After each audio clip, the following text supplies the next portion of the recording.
고돌이 썰툰. 두 아들과 함께 살아가던 한 어머니가 어느 날 밖에 나간 사이 집에 불이 났습니다.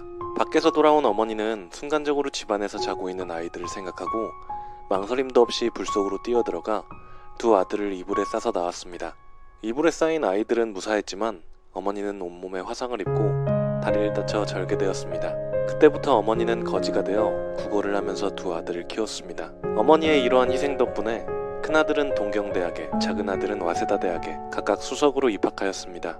시간이 흘러 졸업식 날, 졸업하는 아들을 보고 싶은 어머니는 먼저 큰아들이 있는 동경대학을 찾아갔습니다. 수석 졸업을 하게 된 아들은 졸업과 동시에 큰 회사에 들어가기로 이미 약속이 되어 있었습니다. 아들의 눈에 수의실에서 아들을 찾는 어머니의 모습이 들어왔습니다. 수많은 귀빈들이 오는 자리에 거지 어머니가 오는 것이 부끄러웠던 아들은 수의실에 그런 사람 없다고 말하라고 전했고 어머니는 슬픈 얼굴로 돌아가셨습니다. 아들에게 버림받은 서러움에 자살을 결심한 어머니는 죽기 전에 둘째 아들 얼굴을 보고 싶어 둘째 아들이 졸업하는 와세다 대학을 찾아갔습니다. 하지만 차마 들어가지 못하고 교문 밖에서 발길을 돌렸습니다. 그때 마침 이러한 모습을 발견한 둘째 아들이 절룩거리며 황급히 자리를 떠나는 어머니를 큰 소리로 부르며 달려나와 어머니를 업고 학교 안으로 들어갔습니다. 어머니가 "사람을 잘못 보았소" 라고 말했지만 아들은 어머니를 졸업식장의 귀빈석 한가운데 앉혔습니다.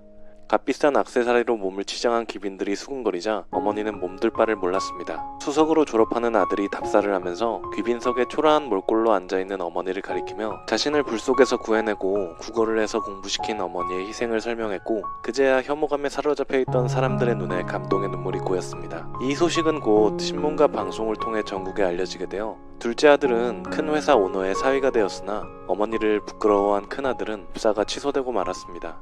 자기의 몸이 상하는 것을 아랑곳하지 않고 아들을 불 속에서 건져내고 구걸을 하면서까지 아들을 공부시킨 자식을 위해서는 희생도 마다하지 않는 이가 바로 어머니입니다. 고등학교를 자퇴한 뒤 막노동으로 생활비와 검정고시 학원비를 벌던 시절 밥값이 없어 저녁은 거의 굶을 때가 많았습니다. 어느 날 저녁 학원에서 집으로 돌아가는데 포장마차가 보이더군요. 수중에는 400원이 있었습니다. 어묵 한 개 사고 국물만 10번 떠먹었죠. 그런 제가 안쓰러웠는지 아주머니가 어묵을 10개나 주시더군요. 퉁퉁 불어서 팔지도 못하니까 그냥 먹어요. 허겁지겁 먹는데 눈물이 그렁그렁해지더라고요. 그 후에도 종종 퉁퉁 불어버린 어묵을 얻어먹곤 했습니다. 전 아주머니께 나중에 능력 생기면 꼭 갚아드린다고 말하곤 했죠. 이후 군대를 전역하고 대학교를 졸업한 뒤 운 좋게도 대기업 인사과에 취직하게 되었습니다. 아직도 그 포장마차가 있나 싶어서 찾아가 보았습니다. 6년 만이었죠. 여전히 장사를 하고 계시더군요. 그런데 아주머니 옆에 아들이 있더군요. 다리를 심하게 저는 뇌성마비 장애인이었습니다. 장애인이라 마땅한 취직 자리가 없어서 안타까워하는 아주머니가 안쓰럽더군요. 저희 회사에는 장애인을 전문으로 채용하는 계열사인 사회적 기업이 있었습니다. 급여는 많지 않지만 58세까지 정년이 보장되고 학자금도 보장되는 당장 그곳의 부장님께 찾아갔습니다. 사정을 말씀드렸죠. 흔쾌히 승낙해 주시더군요. 아들이 채용되자 아주머니는 눈물을 흘리며 기뻐하시더군요. "이 은혜를 어떻게 갚죠?" 저는 대답했습니다. "제가 먼저 빚졌잖아요. 그걸 갚았을 뿐인걸요." 동기들끼리 술을 마시다가 말이 나왔다. 야, 근데 너는 군대 안 가냐? "군대? 가야지." 나는 그리고 서둘러 잔을 들었다. "야, 잔 비었다 잔. 나는 군대를 안 간다. 못 간다고 쓸 수도 있는데 그렇게 쓰기에는 군대를 가야 하는 사람들에게 미안하다. 나는 가장이다. 엄마 아빠는 둘 다 고아라고 했다.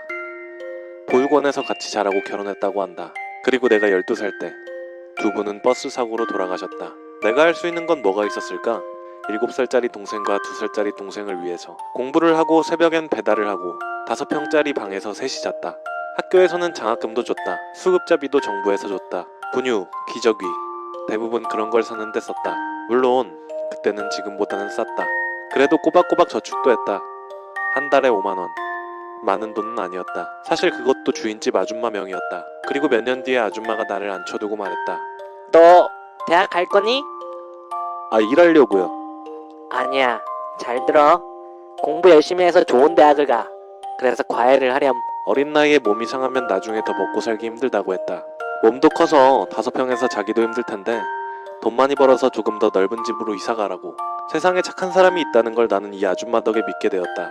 그리고 나는 믿기 어렵게도 서울대학교에 붙었다. 물론 기회균등 전형이었지만 과외 전단지를 만들어 돌렸다. 한 달 만에 내 손에 60만원이라는 돈이 들어왔다. 학교에서는 생활비 장학금을 줬다. 정부에서도 아직 지원을 끊지 않았다. 우리 가족은 이사를 했다. 동생들과 며칠 전에 아줌마를 찾아갔다. 뭘 사갈까 고민하다가 고구마 케이크랑 음료 세트를 양손에 들고 갔다. 아줌마는 고생했다고 우리 등을 다독여주셨다. 큰 동생은 이제 고3이고 작은 동생은 이제 중학생이 된다. 그렇게 계산하더니 아줌마는 정말 빠르게 컸다고 눈시울을 붉혔다. 괜히 눈물이 나서 결국 우리 넷은 울었다. 아줌마, 저는 이제 졸업을 합니다. 다 아줌마 덕분이에요. 사회 나가서도 종종 찾아뵙겠습니다. 사랑합니다. 난 할머니, 할아버지, 외할아버지가 다 돌아가신 후에 태어나서 할아버지, 할머니의 손자 사랑을 못 받고 자랐고 외할아버지의 소중함도 잘 몰라. 그래서 부모님이 더욱 어르신을 공경하라고 매일같이 말씀하신 것 같기도 하고. 아까 할머님 한 분이 오셔서 미역을 사시는 거야. 오늘이 손자 생일인데 깜빡하셨다고. 미역 어딨냐고 해서 알려드리러 갔지. 근데 가시면서 나한테 우리 손주 녀석하고 비슷한 나이겠구만, 고생이 많네 하시는데 울컥했어. 왠지 모르게 그냥. 근데 할머님이 급하게 나오신 게 티가 나시더라고. 춥게 입으시고 돈을 손에 쥐고 계셨는데 3,000원 뿐이시더라. 미역이 3,500원이었어. 나는 바로 3,000원이에요 라고 하고, 저희 가게에서 오늘 2012년 마지막 날이라 특별히 따뜻한 캔 음료수를 하나씩 드리고 있거든요 하고는 따뜻한 캔 음료수 하나를 드렸지. 당연히 그런 게 어딨냐, 오늘 날씨 엄청 추운데 추워 보이시길래 비싼 건 부담스러우실까봐 500원짜리로. 그렇게 1,000원은 내가 계산하고 할머님은 가시는데 고마워요, 잘 마실게, 고생해 하시더라. 문 열어드리고 할머니 모습 안 보일 때까지 지켜보는데 심장이 두근두근 빠르게 뛰더라고. 편의점이지만 사람들 많이 만나면서 많이 배우고 느낀 것 같다. 감사합니다. 저는 올해 21살이고 5월에 입대를 하기 전에 피자 배달 아르바이트를 하고 있는 평범한 청년입니다. 제가 사는 곳엔 어제 비가 왔습니다. 여느 때와 다름없이 열심히 배달을 하고 있었죠. 비 오는 날 오토바이 타고 배달하는 거 참 짜증납니다. 제가 일하는 피자집은 그냥 이름 없는 피자집입니다. 가게에서 사장님이 전화를 받으시고 사모님이 피자를 만드셔서 저희는 피자 커팅하고 포장해서 배달만 하죠. 멀지 않은 곳에서 배달이 하나 들어왔습니다. 주문 내용은 22,000원짜리 세트 피자, 치즈 크러스트 2판짜리죠. 교회 앞에서 전화를 하면 나오겠다는 주문이었습니다. 피자를 싣고 그 교회 앞으로 가서 전화를 했습니다. 근데 그 교회에서 좀 떨어진 골목에서 어떤 할머니 한 분이 나오셔서 절 부르시더군요. 저녁이고 비가 와서 그런지 할머니의 모습을 제대로 보지 못했습니다. 대부분 치킨이나 피자는 사람이 나오면 그 자리에서 돈을 받고 음식을 내어주죠. 헬멧을 쓰고 있어서 잘 보이지 않던 터라 할머니가 뒷짐을 지고 있는 줄 알았죠. 근데 그 할머니는 음식을 받으시질 않고 어쩔 줄 몰라 하시는 겁니다. 자세히 보니 양팔이 없으시더군요. 순간 너무 죄송했습니다. 바로 할머니에게 집이 어디시냐고 물어보고 그 집으로 따라갔습니다. 골목을 여러 번 한참 걷고 나서야 집이 나오더라고요. 문을 열고 들어서자 할머니의 손주라고 느껴지는 아이들 3명이 뛰어나왔습니다. 아이들 피자 참 좋아하죠. 그 애들도 영락없이 좋아서 팔짝 뜁니다. 옆에서 할머니가 그 아이들에게 주머니에서 할머니 지갑 좀 꺼내달라는 겁니다. 아이들이 지갑을 꺼내자 할머니들이 가지고 다니시는 조그만 지갑이었죠. 그 지갑을 저에게 주시는 겁니다. 열어보니 10,000원짜리 한 장과 구겨진 1,000원짜리 몇 장 동전이 들어있더군요. 피자값은 22,000원인데 할머니께서 좋아하는 아이들을 보고 웃으시면서 사투리 섞인 말투로 22,000원이지라 전단지에 쓰여져 있던 22,000원을 2,200원으로 보신 듯합니다. 차마 그 자리에서 22,000원이라고 말을 못하겠더군요. 아이들은 이미 피자 상자를 열어서 좋은 듯이 먹고 있고 그 할머니 지갑에서 딱 2,200원만 빼서 다시 할머니 주머니에 도로 넣어드렸습니다. 대부분 요즘 사람들은 음식 시키고 나서 배달하면 수고했단 말을 잘 안 해주죠. 그런데 그 할머니는 비 오는 날도 추운데 고생 많이 했어요. 맛있게 먹을게요. 조심히 가요. 아직도 마음에 걸리네요. 피자를 받지 않고 어쩔 줄 몰라 하시던 그 모습이. 중학교를 가면서 저는 사춘기가 오게 되었습니다. 세상의 모든 것이 불만족스러워 보이고 욕도 많이 하게 되었으며 심지어는 싸움도 하면서 초등학교 때 그 소심한 아이가 맞나 싶을 정도로 저는 변하게 되었습니다. 그리고 무엇보다도 시험이라는 두 글자 때문에 엄청난 스트레스를 받게 되었습니다. 실생활에 전혀 쓸모가 없는 것들만 배우는 것 같아 불만은 쌓여만 갔습니다. 원만하지 않은 친구 관계와 학업적인 스트레스로 인하여 받는 고통은 매우 힘들었지만 그 스트레스를 풀 방법이 없었습니다. 컴퓨터 게임을 하지 않아서 남자애들과 어울리는 것이 힘들었고 항상 밤에 집으로 오면 폰만 붙잡고 의미 없이 유튜브를 보면서 너무 오래 본다고 엄마에게 혼나고 하기도 싫은 숙제나 하며 2학년을 보냈습니다. 스트레스는 쌓여만 갔고 운동도 하는 횟수가 눈에 띄게 줄어 살도 많이 쪘습니다. 하루에도 한 번씩 그냥 별 볼 일도 없는 인생인데 그냥 죽어버릴까? 실제로 창문 너머로 넘어간 적도 있었습니다. 물론 실제로 하려니 고소공포증 때문에 다시 돌아왔지만요. 그렇게 어영부영 지내다 보니 2020년 3월이 되었습니다. 원래는 등교를 해야 하지만 온라인 수업으로 하게 되었는데 오히려 딴짓만 하면서 의미 없이 보내게 되었습니다. 그렇게 시간만 보내던 어느 날 그냥 유튜브를 켜게 되었는데 내려보다 보니 한 노래를 발견하게 되었습니다.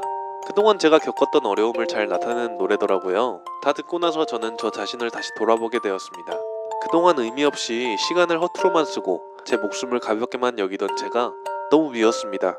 그리고 나서 댓글을 보니 저보다도 더 심한 고통을 겪고도 죽지 못하는 사람들의 사연과 그런 사람들을 위한 위로의 말이 써 있었습니다. 그동안 자살하려고 했던 마음과 이 세상에 대한 증오심이 잠시나마 사라지고 2학년 때 거의 안 지어봤던 웃음이 나오기 시작했습니다. 2학년 때랑 최소한 다르게 해야지. 제일 먼저 스트레스를 풀 요소를 찾기 시작했는데요. 아무리 스트레스를 받아도 그것을 풀 수 있는 무언가가 있다면 결국 제로가 되는 거니까요. 운동은 코로나 때문에 하지 못하지만 베란다에 처박아 놓아 먼지만 쌓였던 로봇 교구를 발견하게 되었습니다. 그 교구를 조립하다 보니 저도 모르게 흥미를 느끼게 되었고 평소에 잘 듣지도 않던 노래들도 들으니 스트레스가 사라졌고 오히려 제 자신이 진정되는 느낌을 받았습니다. 그렇게 제 자신이 달라지고 나니 자연스레 성적도 오르게 되었습니다. 그동안 90점대 초반의 성적에만 머물러 있다가 기말에서 90점대 중후반이라는 매우 좋은 성적을 받게 되니 왜 진작 나는 내 자신에게 F5키를 누르지 않았던 걸까? 정말 나도 할 수 있는 아이였구나. 지금까지는 완전히 바뀌지는 않았지만 앞으로도 제 행동에 대하여 매사에 조심하게 살고 원만한 친구 관계를 꿈꾸며 항상 노력하는 삶을 살기 위해 노력할 겁니다. 비록 장래희망이나 진로는 아직 명확하진 않지만 저는 그냥 긍정적인 아이가 되었습니다. 저에게 변환점이 된 그 노래는 마음을 진정시켜주는 노래로 매일 듣고 있습니다. 여러분들을 바꾼 노래가 있나요?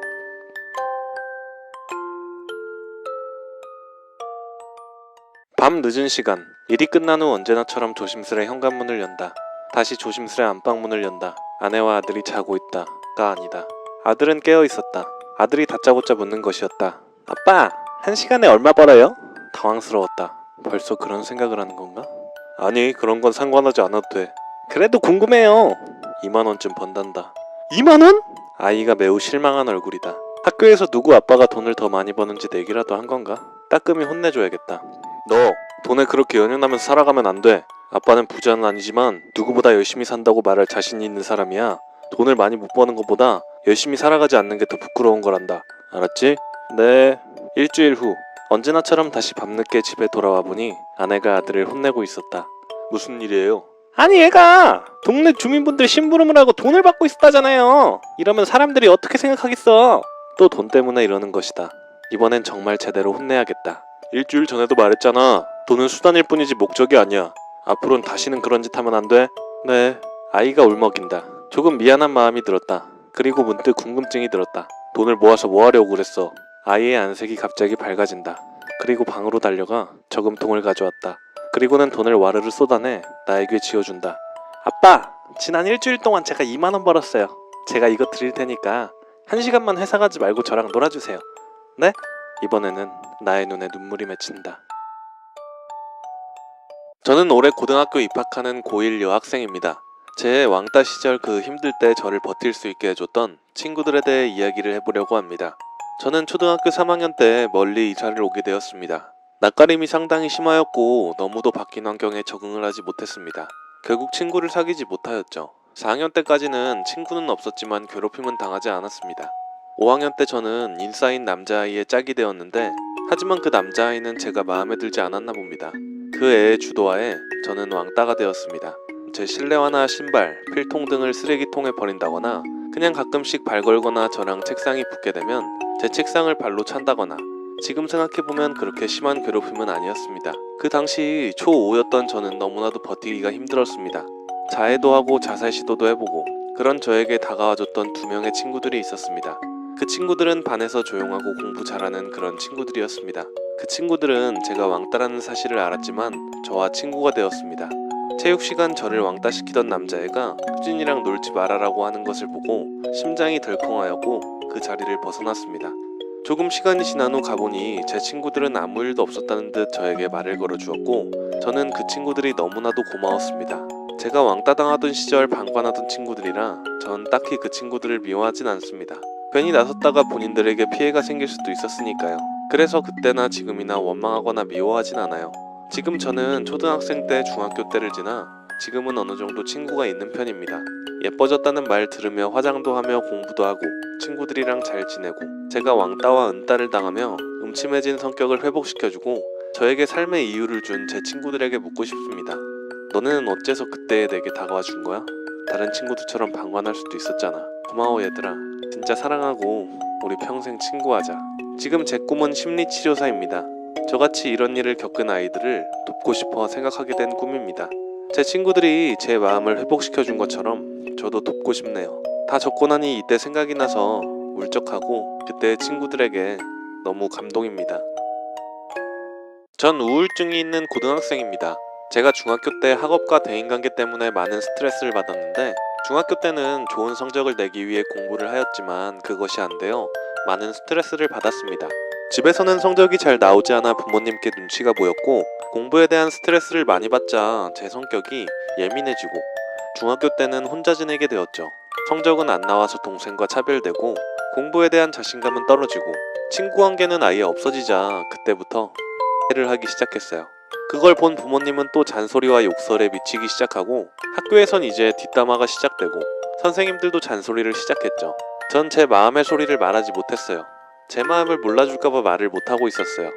그리고 2달쯤 지났을까? 더 이상 말을 못하고 는 가끔씩 하고 그랬어요. 선생님이 상담을 한번 받아보라고 했어요. 전 처음에는 싫다고 했습니다. 상담받으면 제 마음이 편하지 않을 것 같아 거절을 했습니다. 전 절망의 한계가 오고 죽고 싶을 정도로 생각이 들어 자살하기로 했습니다. 노래를 들으며 대교에 도착을 하고 한강대교 난간 위에 올라가려고 하자 한 형이 와서 말리더라고요.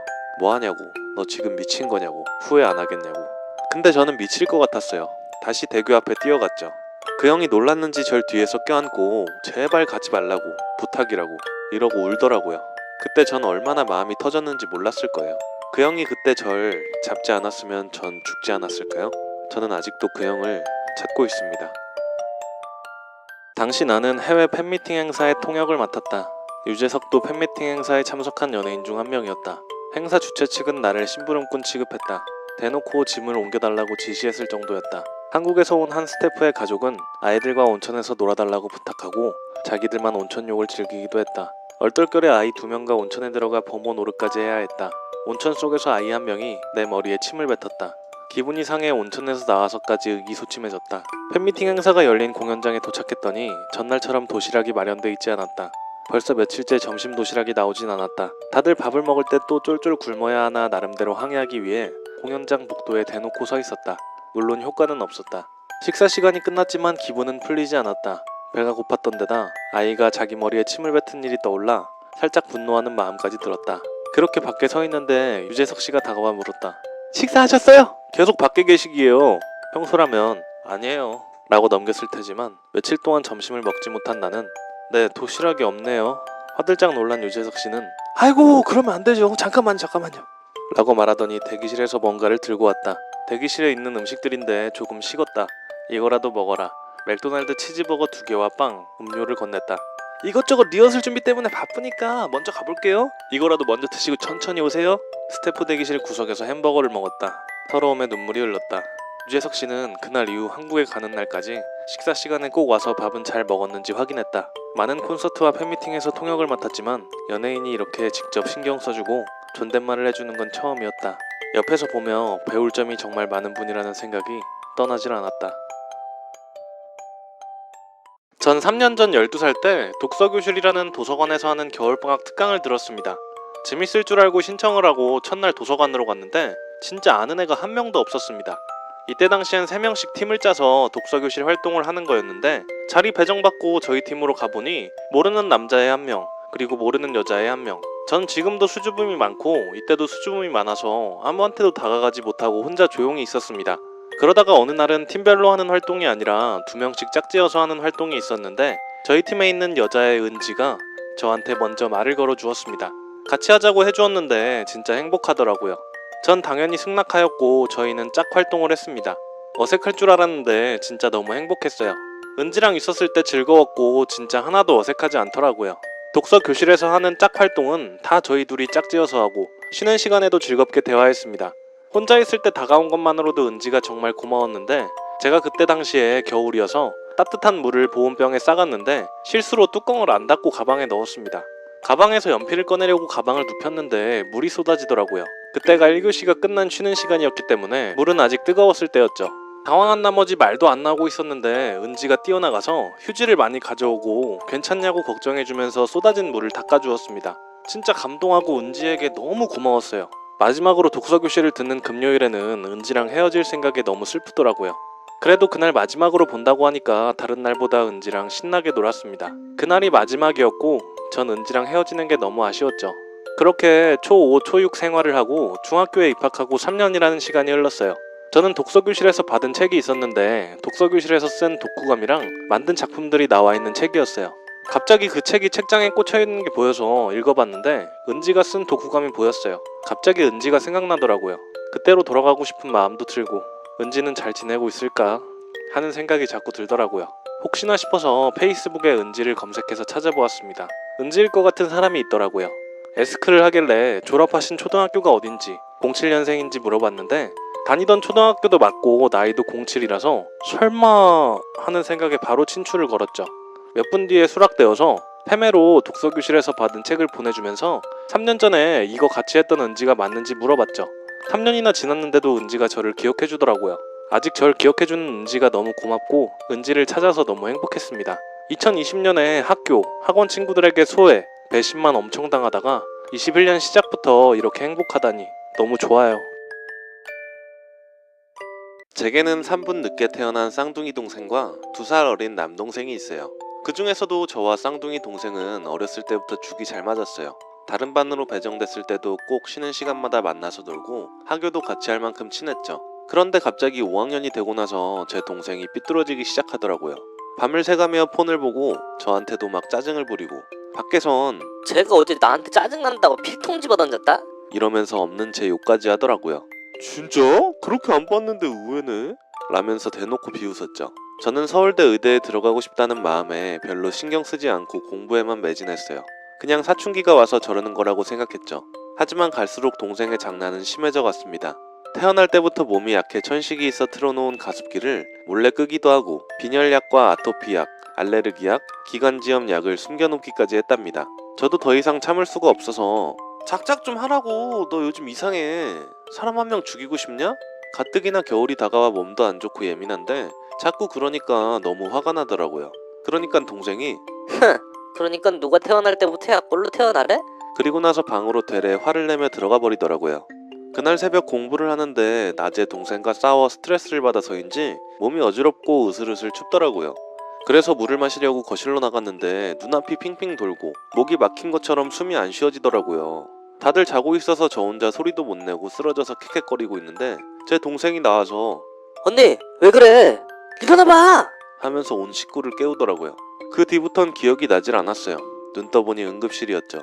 거긴 엄마랑 아빠밖에 없었어요. 힘들어서 아무것도 못하고 병상에 누워서 링거를 맞았습니다. 다음날 병원에선 입원 치료를 받는 게 좋을 것 같다고 하더라고요. 내키진 않았지만 어쩔 수 없이 입원을 결정했어요.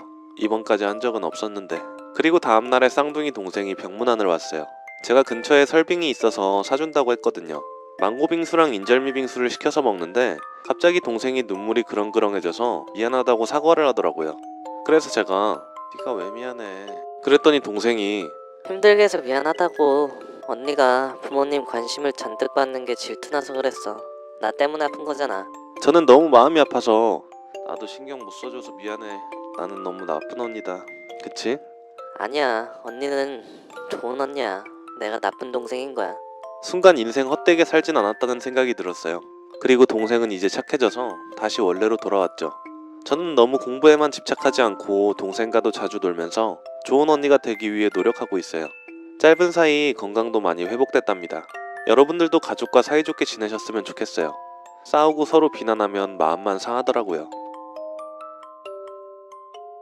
시작은 제가 아는 분이 시청 홈페이지에 공고문이 떴으니 바보라며 사진 하나를 저에게 보내준 것에서부터 시작했습니다. 그분이 보내주신 것은 다른 것이었지만 저는 지역 예비 시민 작가 발굴 프로젝트인 줄 알고 그 공모전에 낼 소설을 구상하기로 마음먹었습니다. 네, 제대로 안 보고 오해한 거죠. 하여튼 생각을 해보려고 해도 도저히 다른 이야기는 안 떠오르더라고요. 그래서 전에 구성해두었던 장편 2개 중에 하나를 선택해 단편으로 무지막하게 줄여서 내는 것이 좋겠다고 생각했습니다. 하나는 중세를 배경으로 한 판타지고 다른 하나는 제가 제일 좋아하는 작품에서 모티브를 딴 발레단에 들어가기를 희망하는 가난한 21살 발레리나의 이야기입니다. 전자는 판타지의 선입견을 가지고 있는 사람이 많을 수도 있다는 우려와 아무리 해도 단편으로 줄이지 못하겠어서 후자를 택했습니다. 그러면 이제 이야기를 줄이는 게 일이었습니다. 어떻게 할까 고민하다가 후반부 내용만 보여주기로 결정했습니다. 당시 직업학교에서 수업을 듣고 있었는데 직업훈련 끝나고 집에 돌아가면 바로 소설을 썼습니다. 당시 하고 있던 게임도 글 쓸 시간을 확보하기 위해서 끊고 다른 분들과 같이 저녁도 먹고 놀러 나가는 시간도 아까워서 모두 거절하고 대강의 줄거리만 가지고 접수기간 끝나기 전에 어떻게든 규격이랑 분량 채워서 제출했습니다. 사실 그때 저는 제 실력에 대한 확신이 없어서 선정되었다는 전화를 받기 전까지 엄청 불안해했습니다. 글은 그림과 달리 펜을 놀리거나 키보드만 두들기면 돼서 진입장벽이 상대적으로 낮은 편이지만 그만큼 글을 쓰고 있는 사람도 많기에 그 많은 사람들과 차이점을 두어야 하니까요. 선정 전화를 받고 정말 기뻤습니다. 그제야 제 실력에 대한 확신이 서더군요. 글 쓰는 것을 직업으로 삼아도 될 것 같다는 것도요. 그 이후로 책이 나올 때까지 책 디자인을 PDF로 받으면서 담당자와 수정사항과 수정본을 주고받으면서 출간 예정일을 훨씬 넘겨 책을 받게 되었습니다. 수정본에서 안 보이던 오타가 보이고 제 의도와 거리가 멀게 서술된 곳도 있었지만 어쨌든 제 첫 작품이기에 지금 여기저기 지인들에게 사인까지 해서 나누어 주었습니다. 만나기 힘든 사람들은 집 주소로 우편을 보내주었고요. 개인적으로 이 책이 제 작가 인생 첫 디딤돌이 되었으면 좋겠습니다. 그때 쓴 소설은 원래 길이대로 늘려서 연재할 생각입니다. 전문적인 지식이 필요하고 전공자 아니면 잘 모르는 것이 많아서 더 많이 조사해야겠지만요. 전 25살 부산에 거주 중인 한 취업 준비생입니다. 그리고 재혼 가정입니다. 오늘 전 저희 새아버지에 대해 소개하려고 합니다. 초등학교 1학년 시절 부모님은 이혼을 하셨는데요. 이혼을 하신 이유는 다름 아닌 친아버지의 바람기였습니다. 나중에 알고 보니 정말 가관이더라고요. 제가 태어나기 전에 다른 여자랑 바람피고 당당히 행동했던 모습이나 태어난 이후에도 어머니에게 돈을 갈취하셔서 노란한 꼴이란, 저에게 배다른 언니 오빠와 동생이 있다는 말까지 알고선 정말 저 사람이 내 친아버지라는 것 자체에서 그 핏줄이란 자체에 토악질이 나오더라고요. 이때부터 부모가 없다는 이유만으로 따돌림이 시작됐죠. 중학생 나이가 되니까 아버지가 사기를 당해 다른 사람 집을 전전긍긍하며 살았습니다. 모르는 아줌마 집에서 잘 때도 있었고 모르는 남자들 집에서 산 적도 있습니다. 따돌림은 더더욱 심해져 갔을 때도 생각을 했죠. 날 무시한 당신들이나 있다는 세상 속에서도 반드시 살아남아서 지금 비웃고 괴롭힌 사람들에게 보여줄 거야. 사소한 복수심은 계속해서 불타올랐고 이혼하셨던 어머니가 저와 친아버지를 거두어 주셨습니다. 당시 재혼하고 계시던 새아버지가 있었는데도 말이죠. 친아버지는 몇 달 뒤 그새를 못 참고 짐 싸서 바로 코앞에 새 여자 집으로 저를 데려갔습니다. 그때 생각했죠. 당신은 정말 구원도 못 받을 인간이야. 며칠 후 전 정말 그 집에서 있지를 못하겠더라고요. 엎어지면 코 닿을 곳에 어머니가 계시기도 했지만 그곳의 공간은 저의 공간이 아니었어요. 무작정 제 짐만 싸들고 어머니께 돌아갔죠. 그때까지는 아버지를 아버지라고 부르지 않고 아저씨, 저기, 삼촌 등으로 불렀었는데 어머니께 돌아가자마자 저를 안으시면서 반겨주시더라고요. 그리고 어머니께서 한 말씀을 해주시는데, 이 사람이 너 나갔던 그날 새벽에 밖에서 문소리가 들린다고 헐레벌떡 나가더라. 우리 딸이 거기서 못 버티고 나왔다고. 하지만 알고 보니 그건 그냥 바람소리였고 한숨도 못 주무셨다는 말에 눈물이 나더라고요. 그때부터 전 그분을 아버지라고 부르기 시작했어요. 시간이 지난 지금 전 아직도 아버지와 어머니 밑에서 대학도 잘 나오고 제가 이루고 싶은 꿈을 향해 나가고 있습니다. 초등학교 힘든 시절 절 버티게 해주었던 꿈이 하나 있는데 그때부터 24살까지 한결같게 어머니와 싸우고 있습니다. 그건 바로 성우라는 꿈이에요.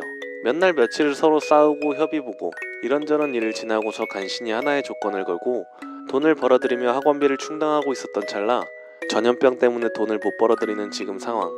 어머니와 원장님 그리고 학원 사람들에게도 당분간 못할 것 같다고 말을 전하고 집에 오니 아버지가 슬쩍 저에게 말씀하셨습니다.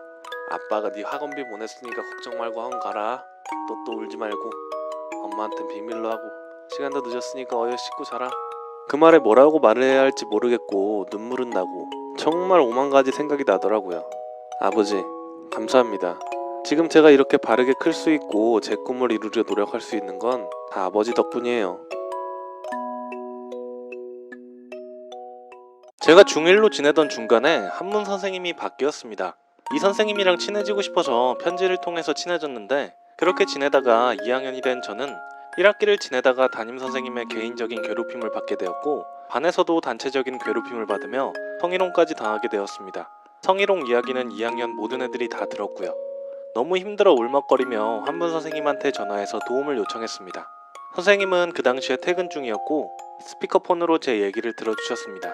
저를 위해 저의 담임 선생님이 얼마나 많은 반에 성희롱 얘기를 했는지 알아봐 주셨고 제가 교육청에 신고할 수 있도록 도와주셨습니다.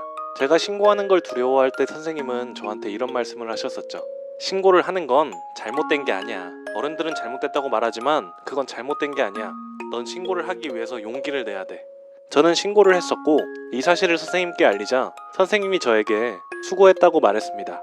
그리고 저에게 카톡을 한 통 남기셨더라고요. 학교에서 다 내가 시켜서 하는 줄 알아. 그래도 나는 상관없어. 잘못된 건 잘못된 거니까. 한문 선생님도 담임 선생님도 학년 말에 떠나버렸습니다. 저를 그리고 학생들을 위해 정의로운 일을 하고 떠나신 선생님이셨어요.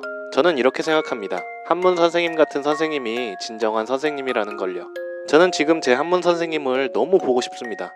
선생님께 너무 감사드립니다.